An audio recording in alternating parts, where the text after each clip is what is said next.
Un simple collier suffisait au mari pour hypnotiser sa femme. Une fois sous hypnose, elle devenait telle une marionnette, entièrement manipulée par lui. Le mari prenait un malin plaisir à la tourmenter, la transformant en objet de divertissement pour lui et sa maîtresse lorsqu'il s'ennuyait. Il la contrôlait même au point de lui faire quitter la maison. Sous hypnose non levée, la femme marchait comme un automate, suivant la route sans s'arrêter. Mais si quelqu'un tentait de la réveiller de force, cela déclenchait chez elle une réaction violente. Elle se transformait alors en une femme dotée d'une force surnaturelle, capable d'abattre un homme sans effort. Par hasard, un médecin qui passait par là remarqua son comportement étrange. Alors qu'il s'apprêtait à la réveiller, elle allait l'attaquer. Mais, à sa grande surprise, le pendentif autour du cou du médecin neutralisa instantanément l'hypnose, et la femme s'évanouit sur le coup. À son réveil, elle ne se souvenait de rien de ce qui s'était passé la veille. Elle ignorait pourquoi son pied était blessé. Dans un souvenir flou, elle se rappelait vaguement que son mari lui avait montré un collier, et plus rien ensuite.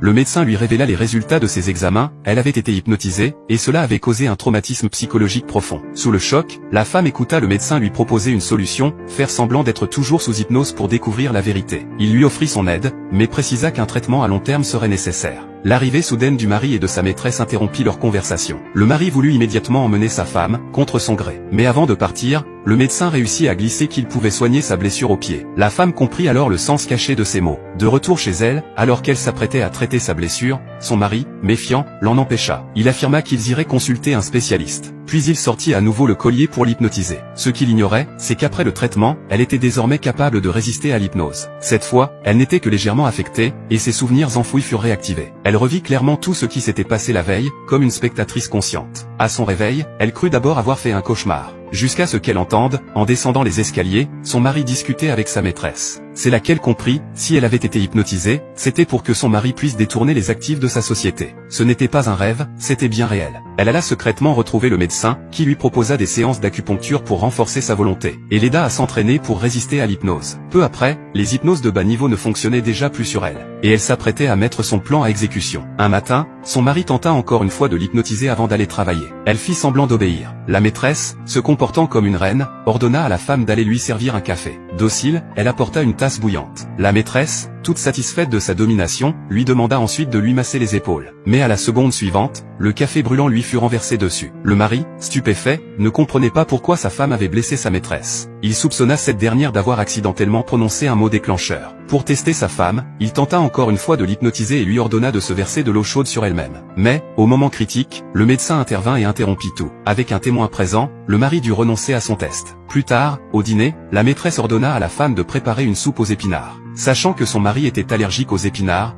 la femme ne dit rien. Et en effet, après une seule gorgée, il détecta quelque chose d'anormal. Quand il apprit qu'il s'agissait d'épinards, il accusa sa maîtresse de vouloir l'empoisonner. La maîtresse, humiliée, jura qu'elle ne savait pas. Furieux, le mari la repoussa violemment. Mais il commença à avoir des doutes sur sa femme. Il la testa encore une fois. Heureusement, elle parvint à les dissiper grâce à sa détermination. Le mari était convaincu qu'elle ne pouvait pas briser l'hypnose. Il ne se doutait pas que la contre-attaque avait déjà commencé. La femme savait que la maîtresse souffrait d'une maladie cardiaque, et qu'elle avait une peur panique de l'orage et du noir. Quand la nuit tomba, elle passa à l'action. Elle enregistra les preuves de l'infidélité de son mari, pour protéger ses biens. Puis elle se maquilla pour avoir l'air terrifiante, et coupa l'électricité de la villa. La maîtresse, paniquée par l'obscurité, se réveilla en sursaut. Elle voulut allumer la lumière. Mais ce qu'elle vit ensuite fut la chose la plus terrifiante de sa vie.